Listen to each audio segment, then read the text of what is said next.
So, hello, welcome to our podcast. My name is Grzegorz, I come from Poland. And I'm Noah, I'm from China. And we'd like to talk about cultural differences between China and Poland.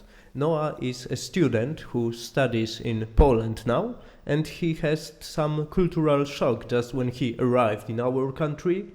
And Noah, could you tell us anything about your first impression when you came to Europe?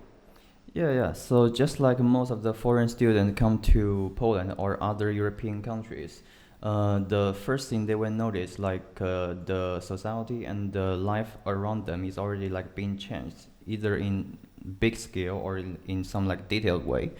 So for me, like since came from the Eastern culture, and after I arrived at the Poland, the most obvious thing comes to my mind is the quietness. When I was in the public transportation, for example, either bus or metro or tram, etc., what I feel in here is that most of the people are kind of maintaining a quiet atmosphere around the entire public transportation, unless there are a few people, maybe quietly discuss something. And this is something completely different from my culture, because back in my hometown, we have many people, and normally when you get on the public transportation, it's very crowded. But what does it more important is very often people are talking with each other. So basically, like entire bus, there are different sounds from a different direction, and that's not a problem for us, because imagine if you are one of them and you realize everyone else is keep doing the similar behavior. You feel it's kind of like socially acceptable behavior. Okay, right? so but you think that everybody is talking to strangers in China, or just to their colleagues or friends and people they know already? Yeah, normally only the friends going somewhere outside together with them. Because in our culture, we one difference in here is that we don't have some random greetings with a stranger. So for example, when I was in US, sometimes when I was walking on the street and I see some stranger walking towards me, and we just see each other and smiling at each other, and sometimes greeting or even speak something, right? But back to my hometown, that's never gonna happen, because our citizens are tend to be everyone being busy with their own businesses, etc. Okay. And the thing is, unless there are some a common event happening around them, so they can immediately have a common topic to talk about, right? Let's say earthquake. Okay, but for sure you notice that in Poland and in other countries in Eastern Europe, people don't greet random people as well. They just have to know each other to talk, and they even avoid to smile. There are some exceptions. For example, when you're going to the mountains and there are some other tourists on the way where you go, you just say hello to them or good morning. And I think that was more case in the past. It was quite more popular, and now people are rather more closed in their own minds, and they rather don't express emotions such they did it in the past. Yeah, that's also one thing I notice in here. I agree when I'm meeting some random locals in Poland. Normally we will not have any communication. But what I notice is when, for example, when I'm jogging in the morning and I see some people kind of running towards me, and very often we're doing some gesture or some smile or just doing a hand wave, etc., to kind of a small greeting with each other, kind of, because we kind of doing the similar activity, right? Yeah. And just the thing you mentioned, hiking, etc. So for that thing, I agree with you. But based on what you said, do you agree that in recent decades here in Europe, you kind of having some trend is the society tends to be more individualistic? It is for sure it's a trend, but when you go to and visit some southern European countries such as Spain, Portugal, Italy or Greece, it's much more popular for people to have warmer greetings and warmer conversations to each other, even if they haven't even seen the other person throughout their whole life. It's just new person, and people want to have a small conversation, warm conversation, when they're going by train or by some other transport. So there are strong differences between cultures and between approach to other people in different countries in Europe. As you know, Europe, because of its history, there are many different cultures, even in countries of European Union, and they are seen in everyday life as well. When you look at people, how they behave and what are the relations between people, they differ a lot between Western, Northern, Southern and Eastern Europe. But for sure the trend you indicated is, I agree with it very much. So in your opinion, the European people from the southern area, it's kind of like their openness level towards strangers is relatively higher than the people in eastern side, right? Yeah, it's much higher. I've noticed it especially in Spain, and the culture of gathering together, especially in the evenings for the meals and some other activities in some restaurants, makes them used to such meetings and to meeting other people, to meeting not only their old friends but new people as well.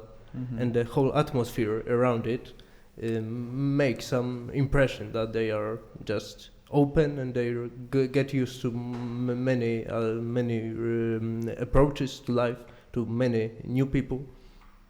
And for example, in our country, it's rather a rare thing to eat outside or to go with friends on an average day. There are rather special occasions, and if you look inside some restaurants and go into the restaurant and hear what languages do people speak in, there are rather many foreign languages. I think even more foreign languages in some hotspots that it's in their own Polish language. So it's mainly packed with tourists. But I would like to add that in the past, especially in the past, but it's a bit case also in the present, in Polish countryside, particularly in small villages, people know each other. Everyone knows every single person in some village. So when they go around this village or some other villages in their municipality, they tend to greet each other, to say good morning, and it's especially the case of older ones. And younger people not always do this, but it's still the case in smaller villages, and some people from villages that go to the bigger cities may don't know how to react to when they meet other people. And for example, one of my cousins who always lived in the countryside, when he once visited he visited a big city the first time, he greeted each other while walking through the city and was quite shocked that people don't respond to him. And there may be such situations because there are big differences between approach of people in the countryside and in big cities. Everyone is anonymous in big city, and many people also don't like this approach of the countryside, that people know too much about each other and they want to hear about each other. Even if they hear more, they're more happy and they're even more focused on their own lives, but the life of the others. So some people may feel uncomfortable with it, and when they visit big cities, they want to live there just to be more anonymous. Yeah. So actually, like the things you mentioned about the Polish rural area in the old time is quite similar to the place I grew up with. What happened in my hometown is like we have an entire village around a mountain area, but basically every small family are either some relatives or some like a really close friend with each other. So we also have a very like a strong internal relationship among these families.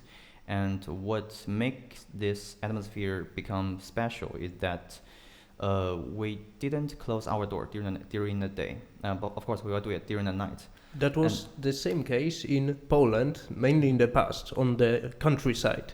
For example, a majority of my family comes from the countryside.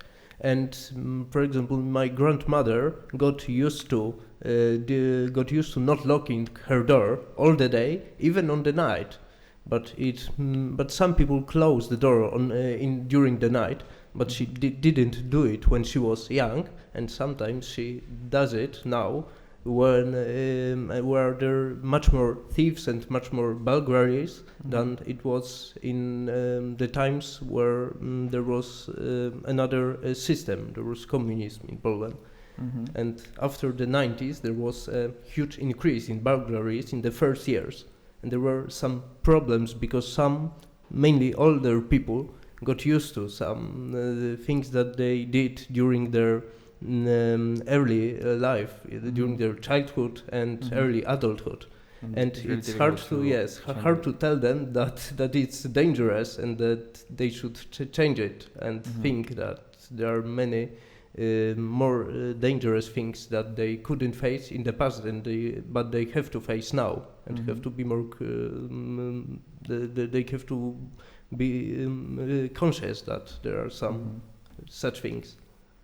And for us, like you mentioned, we didn't lock the door during the day. But one special thing is this is also kind of like somewhat influence the personal border. Do you know what I mean? Yeah. So for example, let's say if I open my door like during the daytime, which means I'm welcome to everyone to get in to my house at any moment, I don't mind. And this is like how my childhood looks like, because it's like unlike the people in here, we kind of like have a very strong feeling about, okay, this is my zone, like let's say this is my room, and we like anyone want to get into this space must kind of like need to ask my permission, right? But when I was like a kid, like my room is not that personal. It's actually like everyone can like open my door at any moment. I don't mind actually, and like vice versa. I can also like visiting my friend's home, like doing things in a similar way, and we feels like this kind of the relationship between every individual is quite different from here, because what I notice in here is the people outside very often they only have a small and closed group. Let's say you have several friends and you tend to like stick to this group of people and only have like some internal communication with each other.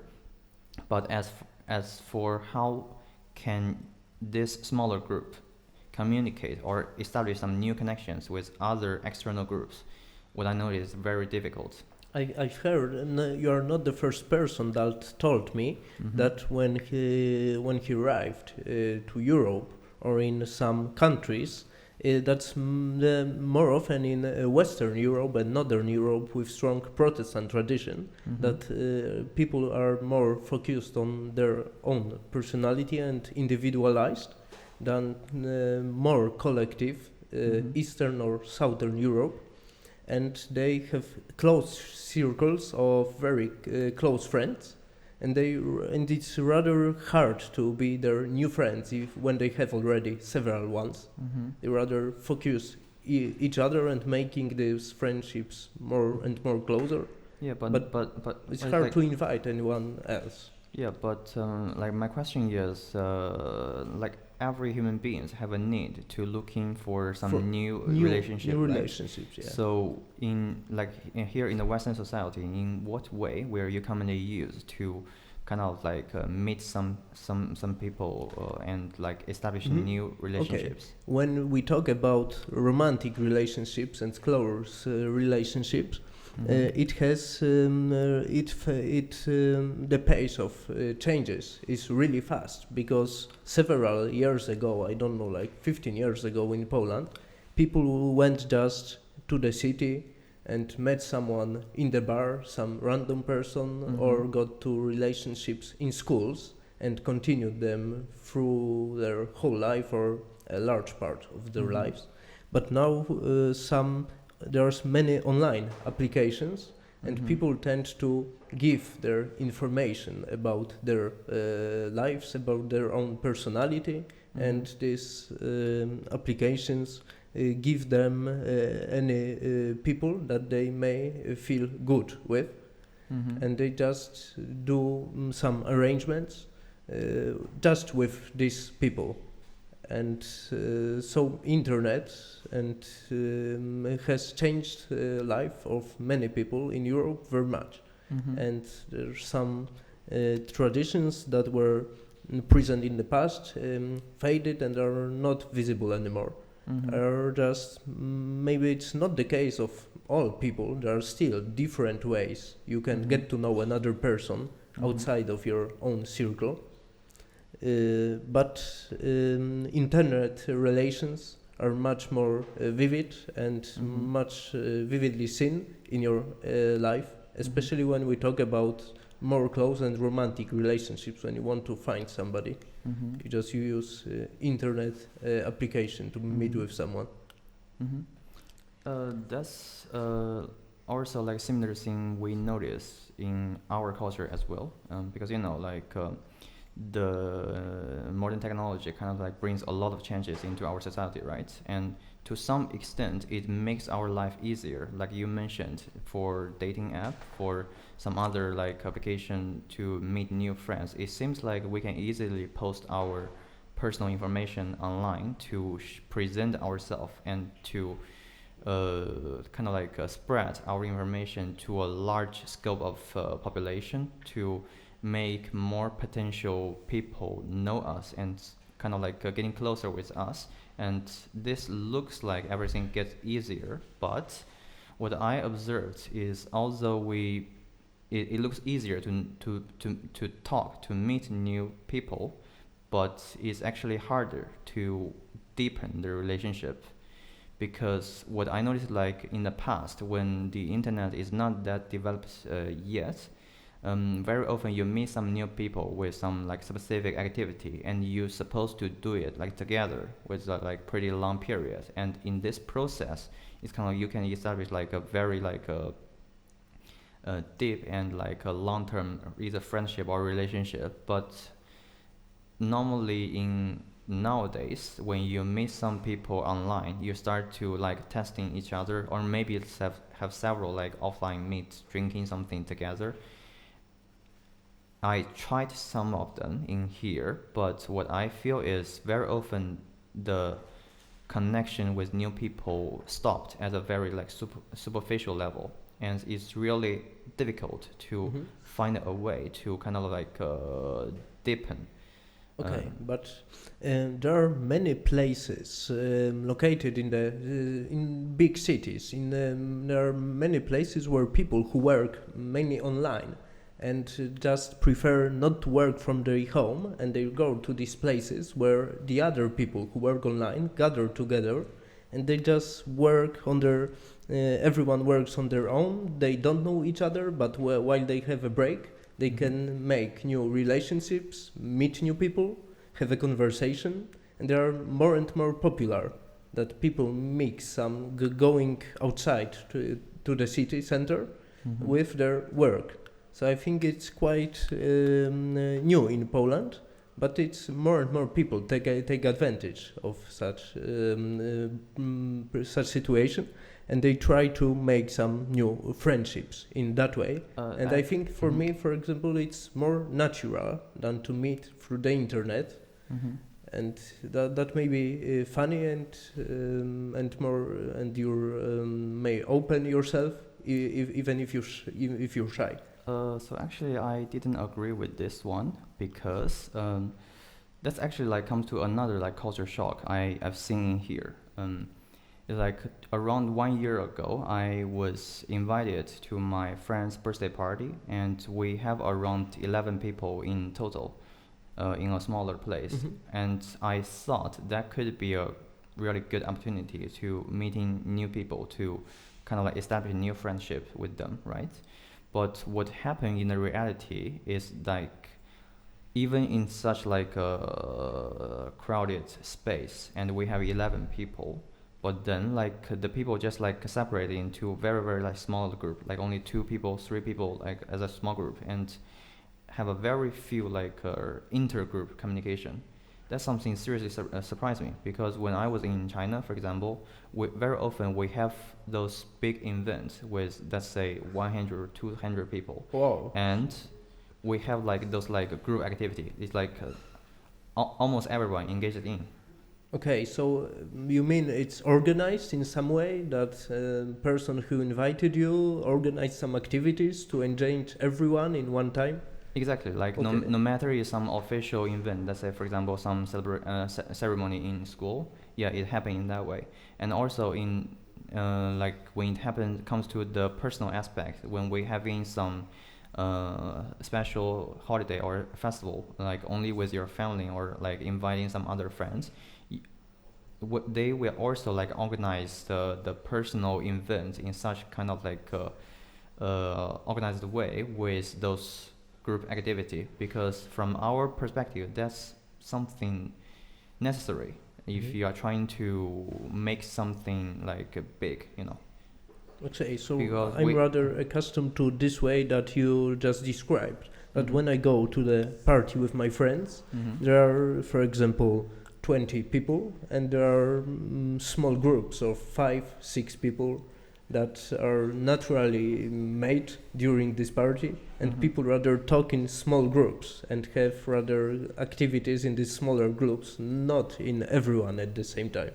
So for me it's rather natural. I don't mean that I wouldn't like to see anything like you described. That would be interesting to see another perspective and another type of making such parties, or you know, when someone invites you and organizes it in such way. That's quite interesting. I agree. Like it's always a fascinating thing to see, to come to somewhere like far away from your home and see some new things, and in what way they are doing in based on their habit, right? Yeah, to change your perspective. Yeah, it's always like bringing some new like fresh air into your mind. Yeah, and, of course. To some extent, it will change your like mentality. Yeah, of course. And people, although they lived in one culture many years, they feel like they would fit even better in the another culture, for example. Or not everyone is the same in the one culture, and people they need different needs, and they like different things. And how does this more collective thinking you described looks when you work in China? How would you I would like to ask you about work culture. Yeah, that's actually a very of this aspect of collectivity and individualism. I won't say some like comparison between individualistic and the collectivistic, but for sure there are many differences between like our company culture, etc. So for example, right now I'm working in a Chinese company, and the reason I do so was because even though I spent like years in Poland, I'm still feeling I prefer the original way of our people's doing, because I feel like if I stick with them, my life space will be much faster. And when you lived in a faster life pace, what do you feel like your life experience is more intensive? It's like you experience a lot of things every day, and it's always like instead of like repeating the last day, you know. But don't you think that you then experience them on the more shallow level? No, not really. So let me bring some example about the working environment. So for example, in here I notice even for a Chinese company in here, we also have many Polish locals employees. What I noticed, like they have many holidays. It's like they are always on the holiday. For for some reason. And once they are on holiday, they will not respond anything until the day they come back. And for you, this is normal thing, right? Yeah, that during holiday you just switch off everything and try to relax. Yeah. So, but the difference here is that for us, that's something ideally looks like, but in fact is if you are playing some important role inside the team instead of like doing some like personal stuff. Of course, if let's say if you are some like customer support, of course you can easily choose when to start, when to stop, right? But if you are organizing some like team group work, like project, etc., it's not possible like you can just like make a pause and everyone else like doing everything normally. No. Yeah, like, that's impossible. Did you experience such situation that someone on the high post just decided to go on holiday and left everything and nobody in the company knew what to do? Exactly. So that's the thing I experienced. For example, like when I have something to do with my Polish manager, very often if he is in holiday, I cannot reach him at all. So it's like I have to think in the way that, okay, he will not respond until he come back and what I should do during this period.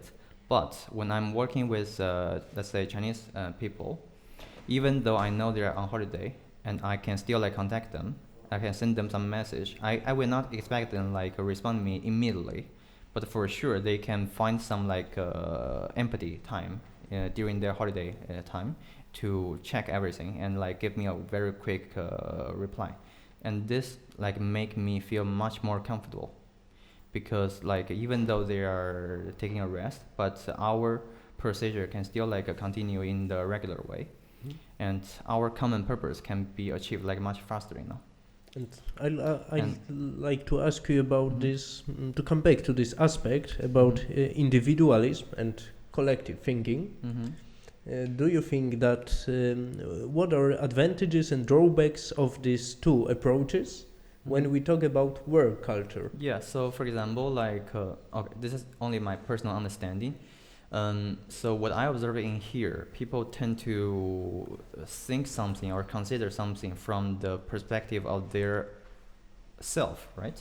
So let's say I'm on a holiday, like I don't want anything like bother my life. So anything happen outside, that's their issue. It's not mine. Like I understand what you mean. Yeah, it's like I told you I'm on a rest and don't bother me. That's the attitude I'm holding.